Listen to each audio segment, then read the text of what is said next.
Buenas noches, mi estimada Pilar, estimados amigos que nos siguen a través de Migra TV y de Envía Radio. Una vez más aquí, listos para escuchar los sabios consejos de la doctora Pilar Estarellas en cuanto se refiere a los temas de familia. Mi querida Pilar, buenas noches. Mi querido Modesto, qué gusto estar otra vez aquí y hoy hablando un tema importante, un tema difícil para los hombres que dan pensión de alimentos. Hablamos hoy del 13º sueldo en la obligación de alimentos y cómo pagar. Correcto, solo para hacer un poco de historia, la 13ª remuneración es una remuneración extra que la creó en aquel momento el doctor Arosemena, Carlos Julio Arosemena, para poder ayudar al trabajador que pueda sufragar los gastos que se vienen justamente por las fechas de Navidad. Esto ya tiene algunas décadas y ha sido, digamos que de alguna manera, un alivio para las familias, justamente en el tema de las compras de Navidad. Sin embargo, mi querida Pilar, desde la época de Correa hubo una modificación en la cual se estableció que el 13º sueldo, al igual que el 14º, se pagaría mensualizado y solo a pedido del empleador se pagaría hecho globalizado como era antiguamente. Esto es al mes de noviembre, máximo el 15 de diciembre, y el equivalente a una remuneración básica unificada. ¿Qué pasa en el momento en el que el trabajador, de mutuo acuerdo con el empleador, acuerdan, valga la redundancia, seccionar, dividir mes a mes la parte proporcional que corresponde al 13º sueldo? ¿Qué pasa con ese niño alimentario? Es una pregunta interesante. Si nosotros vemos la situación en la que se crea esta normativa en la década de Correa para poder mensualizar este valor, vemos que era un poco para tratar de que la economía no fuera tan duro para el propio Estado el pagar sus décimos, y nunca se reformó la ley, es decir, el Código de la Niñez y la Adolescencia. Aquí tenemos que hacer varias precisiones. La primera, debe el 13º sueldo cualquier alimentante, sea el padre o la madre, en relación a con quién están los chicos, aunque no lo reciban. Esta es una de las precisiones más importantes. Por ejemplo, los abogados en libre ejercicio no reciben un 13º sueldo y a su vez, si son alimentantes de un hijo menor de edad o de 18 a 21, tiene que pagar. ¿Qué pasa, como tú bien dices, si yo tengo una pensión de alimentos, por ejemplo, de $300? El mes de diciembre yo debo de pagar $600. Y estos se constituyen para el SUPA, recordemos que el SUPA es el Sistema Único de Pensión de Alimentos, se va a constituir como 2 pensiones impagas y, ojo, vamos a tener cualquier posibilidad de pedir un apremio personal o de por lo menos pedir una posibilidad de llegar a una audiencia y ver cómo lo pagamos. ¿Qué pasa si el trabajador ha ido a la empresa? Lo que tú dices. Bueno, él puede haberlo mensualizado, pero en el mes de diciembre tiene que pagar. La otra gran pregunta, Modesto, es si la empresa retiene, la empresa no podría aceptar esta mensualidad porque tiene que pagarlo en diciembre como un agente de retención para el pago de los menores. Me salta una pregunta, y es que independientemente de cuál sea el salario básico unificado, si entendí bien, lo que se denomina 13º sueldo para efectos de alimentos correspondería a la pensión alimentaria fijada.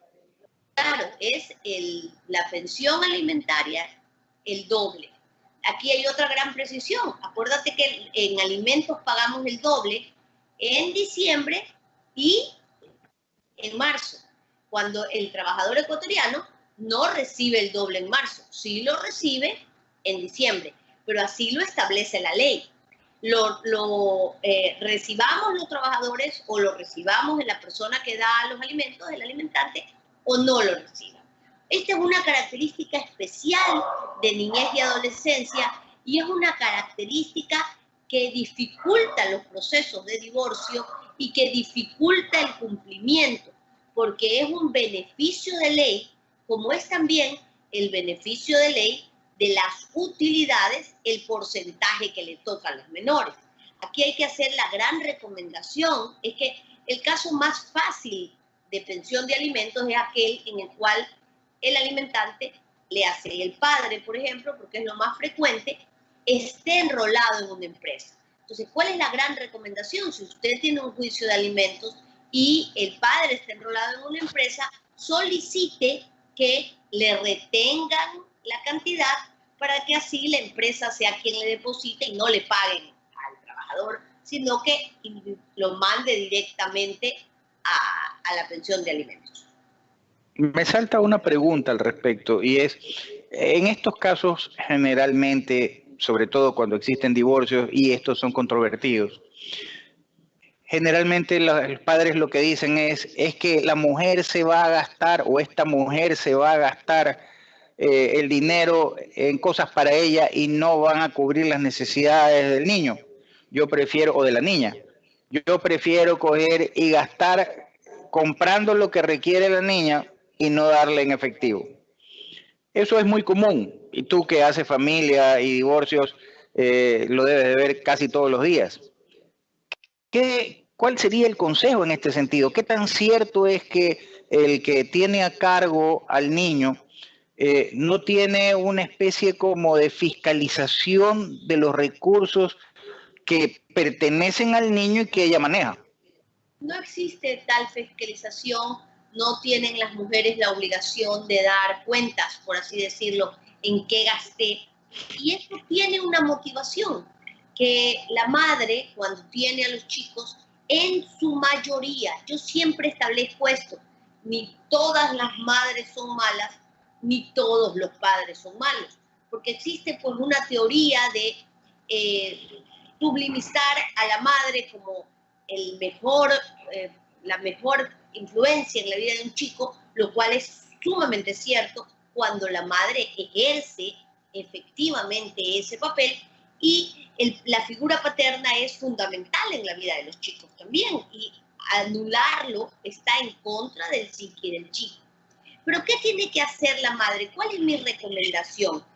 Si ustedes están dando alimentos, los alimentos, si hay un divorcio litigioso, es decir, peleado, y se ha instaurado el SUPA, hay que pagar al Sistema Único de Pensión de Alimentos.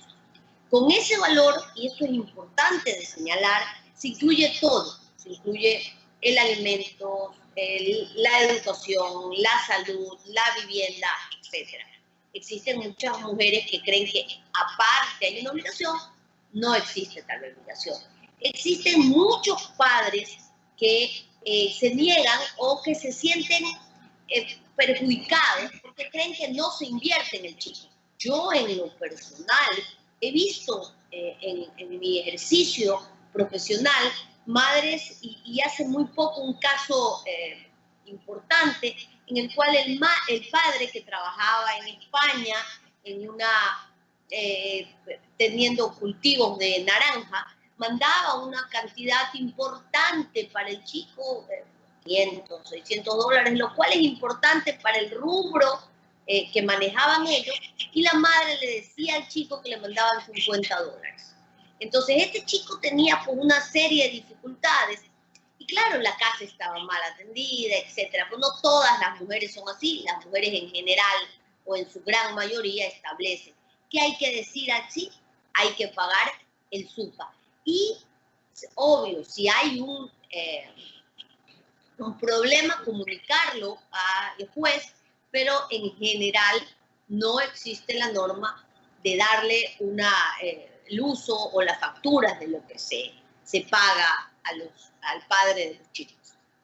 ¿Qué pasa si el alimentante pierde el trabajo, se encuentra en desempleo o dice que está desempleado y anda por ahí, como se dice, cachueleando y no existe ningún tipo de registro de ingresos por parte de él? Mira, esa también es como siempre una pregunta importante.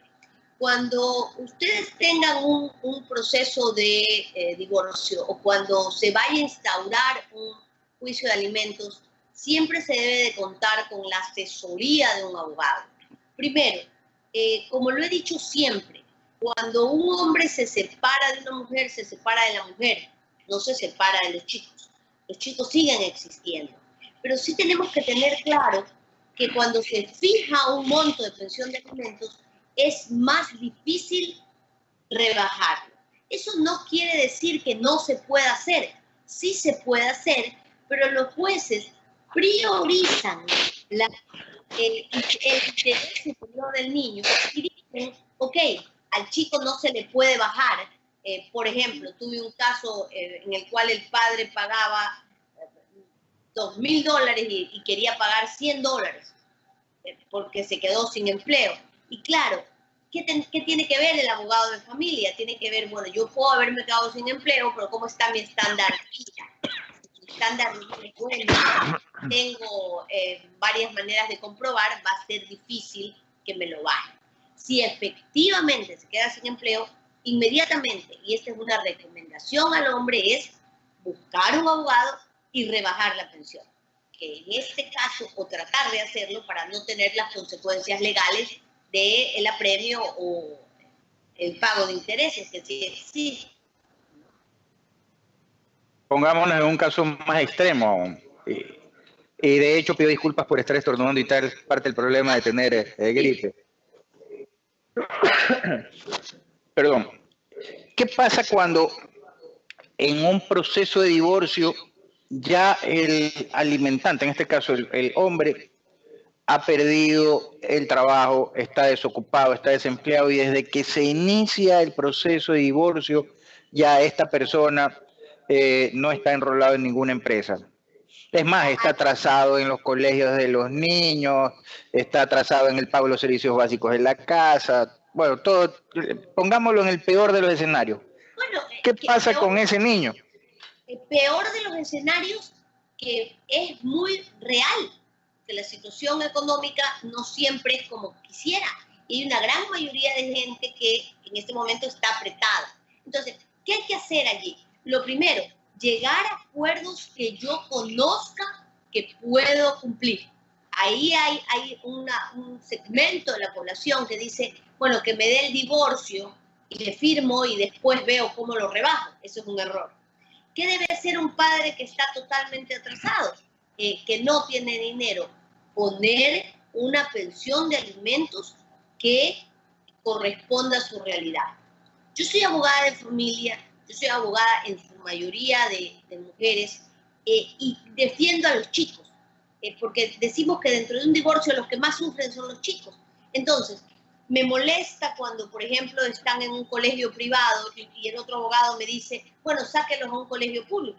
Yo no creo que está mal la educación, que los saquen a un colegio público si no hay ninguna otra opción. Pero el padre debe de procurar mantener un estándar de vida del chico dentro de lo posible, dentro del esfuerzo, no sobredimensionarse porque eso trae consecuencias graves. Y defiendo, por ejemplo, la educación como la única herencia que le dejes a los chicos, o decirle, bueno, en un proceso de alimentos, el abogado del otro lado me decía, bueno, llévelo a un colegio público. Y le digo, ok, llévelo a un colegio público si su cliente no tuviera el estado de cuenta de la tarjeta que tiene, no tuviera las compras, etc.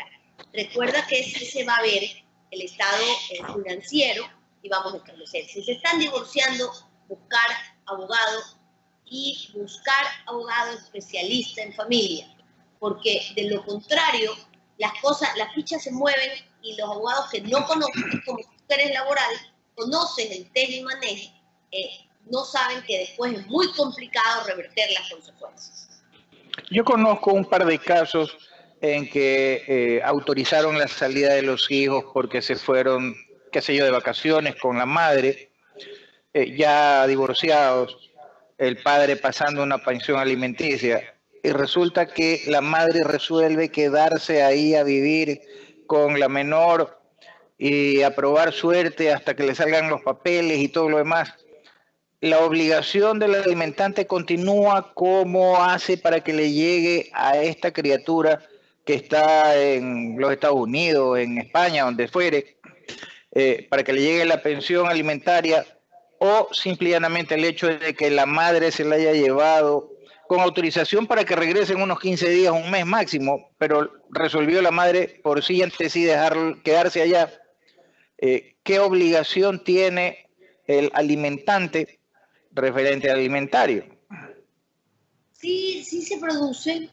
Lo primero que tengo que decir es que es una retención indebida. Si la madre de un menor lo saca del país con una autorización para que se vaya del 1 de enero al 15, luego del 15 el niño está en retención indebida y eso va a traer como consecuencia que se activen una serie de mecanismos que tiene el Código de la Niñez y la Adolescencia para recuperar al menor.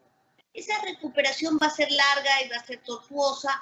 Se puede solicitar ayuda a Cancillería para que se haga un sorto y se consiga el traer, el repatriar al menor Ecuador. Hay muchos casos. Va a tener como consecuencia también una figura en la cual la madre va a tener consecuencias legales. La pregunta es interesante, pero mientras todo este hecatombe ha pasado, ¿qué pasa con el SUPA? El SUPA continúa. Entonces es importante por eso tomar las medidas necesarias. Es decir, yo he tenido casos en el cual una pensión de alimentos sigue creciendo y el hijo no está. ¿Qué hacen las madres? Lo mandan a cobrar. Hay padres que dicen, bueno, ya, se quedó a vivir allá, estamos esperando que cumpla la mayoría y se acabó. Siempre y cuando no se establezca que el niño estudia. Entonces, las madres se las ingenian para mandarlo a cobrar. En definitiva, el valor se está dando al chico.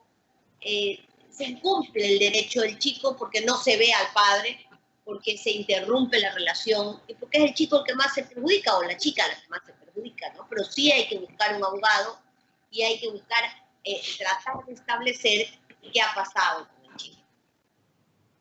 Bueno, también se está violando el derecho del alimentante en el sentido de que no puede ver a su hijo.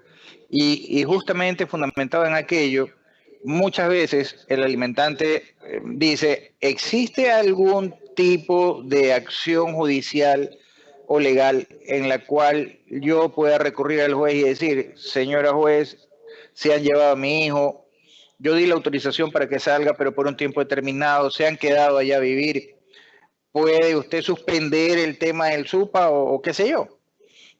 Suspender el tema del SUPA, siempre la suspensión del SUPA es complicado, pero se podría intentar la solicitud. El juez siempre va a tratar de priorizar que el chico reciba una pensión de alimentos. Lo más importante, hay que comunicarle que el niño está en una retención indebida y comenzar a ejercer la recuperación. Existen casos famosos en el Ecuador de madres que se llevaron a los chicos y de padres que en una lucha interna y externa durísima tratan de conseguir al niño que esté en España, a la niña que esté en Estados Unidos, etcétera, ¿no? Sí es importante, y este es un tema medular. Yo conozco por el estudio muchísimos casos en los cuales se niega o se habla de que el padre no da la autorización y que es un malvado porque el chico tiene el derecho de viajar. Bueno, siempre hay que ver atrás de la figura de la madre, si la madre tiene un proceso de querer retener al chico indebidamente, apartándolo de su padre y generándole un conflicto de identidad o un conflicto emocional sumamente grave.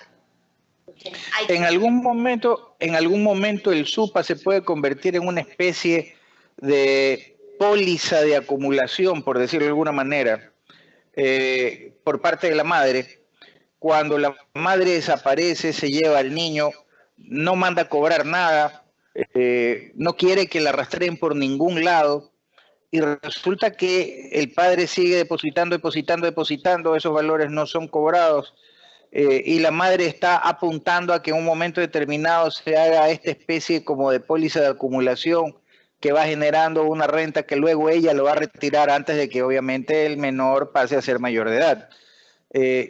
De alguna manera habría como impedir aquello, porque se dan casos, no digo que sea la regla general, pero excepcionalmente se dan, y también resulta injusto, pues porque si la finalidad es que de ese fondo se beneficie el menor, el alimentario, no es menos cierto de que no está teniendo, pues no está cumpliendo esa función. Totalmente, totalmente, se dan y se dan casos reales. Hay madres que viven de esta situación y que te lo imponen de la otra forma. Bueno, es que no lo podía mandar a recoger, etcétera. Y si yo soy abogado del padre y si el padre puede, le voy a decir, deposite para evitarnos un problema posterior, que pueda ser desde la boleta hasta el pago de intereses, etcétera. Yo he visto casos también de personas que no pagan, y eso también es real, que no pagan muchísimo tiempo y la madre simplemente vive, trata de sacar adelante al hijo, paga los estudios, etcétera, y dice ya pagará. En un momento dado se hará un dinero importante, si no paga, pues ejerce una acción judicial. Por eso es que es tan importante tener la figura clara, tener cuánto voy a pagar, cuándo voy a pagar y cómo lo voy a pagar, ¿no? En qué manera, para evitar que esto se produzca en un problema familiar, ¿no? En un problema realmente grave para el alimentante y que el chico, como tú dices, si bien es cierto, no se está beneficiando porque su nivel de vida pudo haber sido mejor, si es el caso, con el dinero que le proporciona el padre. Claro. Aunque nos hemos desviado bastante del tema original, pero no es importante porque son cosas que todos los días lo vemos y todos los días de alguna manera u otra se trata, sobre todo los abogados especialistas en familia como tú. Para mí es supremamente importante que la comunidad que nos ve tenga clara esta figura porque la sufre y la padece de todos los días. Recordemos que este es un canal que está dirigido de manera especial a los migrantes y que estas son cosas que todos los días los migrantes lo ven. Entonces, el tema, claro, fundamentalmente es eso. Ahora, ¿qué pasa en el caso de que los padres quieren tener al hijo? O sea, decir, por ejemplo, se lo llevaron, inicio la acción. ¿Cómo hago para poder procurar que ese dinero que voy a depositar en el SUPA me permitan sacarlo del SUPA y abrir una cuenta, una póliza, qué sé yo, en favor del niño que solo pueda retirar el chico para cuando venga, para cuando lo recupere o cuando sea mayor de edad, qué sé yo, quiere estudiar en una universidad y ya tengo un fondo ahí y evito de que la madre se lo despache? Es imposible que podamos eludir el pago en el SUPA, siempre y cuando se haya abierto. Es decir, existen divorcios en los que dicen, bueno, le voy a pagar directamente a la madre, o existen casos en los que el padre, por ejemplo, paga directamente al proveedor. Existen padres que dicen, bueno, voy a pagar directamente al colegio porque la madre, yo le doy el dinero y la madre no paga. Ojo, son la excepción. Es decir, la madre sí procura a los hijos el bienestar, ayudar. Existen casos en que no, pero es imposible que abierto el SUPA yo consiga sacarlo para que lo ponga en otra cuenta. Debe de ser cobrado. Lo que hago, por ejemplo, en lo personal, en el ejercicio, es que, por ejemplo, cuando cumplen 18 años, si tienes obligación de 18 a los 21, ya de los 18 a los 21 se elijo el que retira el dinero, lo cual también es importante porque ese dinero está orientado al pago de la universidad, vivienda, etcétera, ¿no? Entonces, sí es interesante que el chico, después de los 18, tenga esta acción de lo que el padre está dando. Yo he comentado siempre que admiro a las mujeres que sacan adelante a los hijos, pero también admiro al padre que está siendo totalmente anulado y que continúa con el pago de la pensión, aunque no se le retribuya. Existen muchos casos en los cuales los chicos creen, tiene que darme, tiene legalmente que darme, pero hay que establecer pues, la figura paterna, no como el malo y la madre la buena. Hay de todo en la viña del Señor. Padres buenos y madres. Tú has topado un caso que es interesante, que dice, bueno, saquemos el colegio particular y pasemos al niño o a la niña a un colegio fiscal. Pero también yo he visto casos en que en estos divorcios controvertidos, en estos divorcios de pelea, como se dice vulgarmente, a veces la esposa que se queda con la tenencia de los menores dice, muy bien, cambiemos el colegio del niño, pero cambiemos a un colegio que cuesta mucho más. Y entonces entra en una escalada de hacerlo gastar al padre casi para arruinarlo, porque no va a permitir que el dinero que este hombre gane luego lo vaya a gastar con una nueva pareja o qué sé yo, o con la que ya tiene según, generalmente cuando hay los divorcios, lo más común es que digan ya tiene otra, aunque no sea verdad, pero ya se la están echando encima. Bajo esas circunstancias, ¿qué se puede hacer? Porque no es que le está pidiendo que le baje de categoría de colegio, sino que la señora está subiendo la categoría para poco más y poco menos arruinar al alimentante en este caso.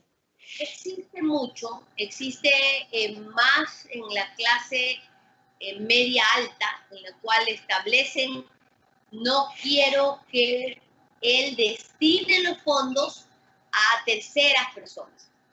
Recordemos que el SUPA o el monto que se va a dar como pensión de alimentos va a tener una tabla que da el Consejo Nacional de la Judicatura y que va a establecer, gana tanto, tiene tantos hijos de tales edad y voy a dar un monto. Obvio, cuando hay un divorcio en el cual las pasiones, los afectos están desbordados, que es la verdad, conocemos con quién nos casamos, no conocemos con quién nos divorciamos. En este proceso existen mujeres que dicen, no quiero que él se quede con nada. Eso no puede ser. Debe de ponerse, regirse estrictamente a la tabla, y en la tabla hay que darle al chico lo que le corresponde, pero el padre, el alimentante, tiene derecho a la subsistencia. He oído también, y este es otro gran error, cuando se divorcian dicen, bueno, todo lo que él tiene es de los chicos. Y imagínense, doctora, no quiere darle a los chicos. Y ahí toca explicarle a la madre que los chicos tienen expectativa de derecho, que los bienes que fueron adquiridos dentro de la sociedad conyugal son de la pareja, pero que los que fueron antes de la sociedad conyugal son del titular y que no son pues un derecho que el chico pueda exigir, porque ahí viene el problema. El padre viene siendo el ultravillano porque no le dio al chico lo que no le correspondía que le deje en este momento. Voy a hacerte una pregunta extremadamente delicada y quiero realizarla de la mejor forma posible para no ser malinterpretado ni que suene a discriminatorio el tema. Pero, ¿qué sucede cuando la madre, por decir de alguna manera, tiene bajo su custodia a los hijos y tiene una relación de hecho con una persona del mismo sexo? Convive en la casa con una persona del mismo sexo. No está casada. Digamos que no hay otro hombre metido en esa casa o en ese hogar, como lo querramos llamar. ¿Qué acción puede tener el padre en este caso? Sabiendo que la Constitución protege estas situaciones, etcétera, etcétera, ¿no? Es una pregunta interesante porque se puede producir. tenemos que desglosar varias cosas. Sea una pareja hombre-mujer, o sea una pareja mujer-mujer, va a tener que regirse con el Código Civil y el Código de la Niñez y la Adolescencia. ¿Y por qué digo esto? Porque el Código Civil dice en su capítulo de el matrimonio y el divorcio, que si yo tengo hijos y el padre que tiene la tenencia se casa, puede el otro progenitor pedir que vengan los chicos a vivir con él. En la práctica, Modesto, cambiar la tenencia de los niños, quitárselos a la madre y dárselos al padre es complicado. Es complicado y hay que probar que el chico está en riesgo, que el chico está sujeto a maltrato, a algún riesgo de drogas, abuso sexual, alcohol, abuso sexual, etc. Y esto es la amenaza continua. Mira que en la mayoría de los divorcios dicen, te voy a quitar a los chicos. ¿Por qué te voy a quitar a los chicos? Porque tú eres loca. Y hablando de loca como una enfermedad mental, tú eres loca y te voy a meter al psiquiátrico. Entonces ahí hay que explicarle a la mujer que primero no le van a quitar a los chicos y que si hay una enfermedad mental que tendría que ser diagnosticada por el neurociencias ahora, hay que ver si le produce un problema al niño. En este estado de las cosas, vamos a poner el que sea una pareja del mismo sexo. ¿Qué tenemos que desarrollar aquí? Tenemos que desarrollar que la ley permite la unión de hecho de dos personas del mismo sexo. No permite el matrimonio en este momento porque el Código Civil dice es la unión entre un hombre y una mujer.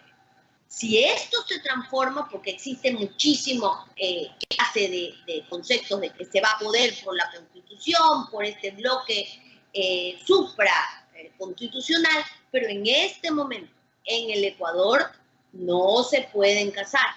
¿Qué vaya a pasar después? Dependerá de cómo se dé la legislación. Entonces, si es una unión de hecho del mismo sexo, habría que demostrar que existe un abuso al niño o un riesgo al niño, demostrar con pruebas para ver un cambio de tendencia. Un tema realmente complicado, interesante. Y para concluir, resumiendo, si es que he entendido bien, sea como fuere, el alimentante está obligado a darle el 13º al niño de manera tal que se considera como 13º el valor establecido como pensión alimenticia, más no el que gana propiamente dicho el alimentante. Los otros temas que hemos topado es que una vez establecido la obligación de pago en el SUPA, es indispensable no salirse del mismo y sea cual fuere la situación, continuar pagando en el SUPA porque caso contrario estaría expuesto a una boleta de detención si está atrasado con 2 pensiones alimentarias. Y en el caso que fuera en el mes de diciembre o en el mes de marzo, que corresponde pagar el 13º y el 14º, si no paga el 13º con el mes de marzo ya son 2 pensiones vencidas, por lo tanto el riesgo de poder ser detenido también es alto. ¿Estoy en lo correcto? Estás en lo correcto. Lo más importante es determinar que si hay un problema con el SUPA hay que acudir a un abogado y que, ojo, puede ser abogado público. Existen la Defensoría del Pueblo, existen los estudios jurídicos privados, pero existe también los consultorios jurídicos de las universidades que dan un servicio eficiente. Entonces, hay que presentar escritos y establecer. Y si usted tiene SUPA, tiene que procurar pagar. Tu mensaje final, mi estimada Pilar. Mi mensaje final es siempre esperanzador para tanto el padre como la madre. Establecer que estos décimos adicionales, estos beneficios que da la ley, los establezcan como lo que son, la posibilidad de que una familia tenga un respiro en épocas de diciembre.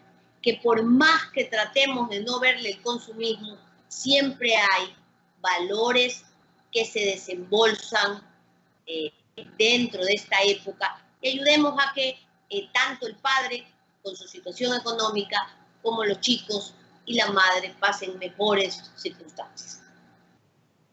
Gracias Pilar, gracias amigos. No me queda más que invitarlos a que el próximo lunes nos acompañen una vez más en Perfiles de Esperanza con la doctora Pilar Estrellas. Hasta entonces, un abrazo. Muchas gracias, un abrazo.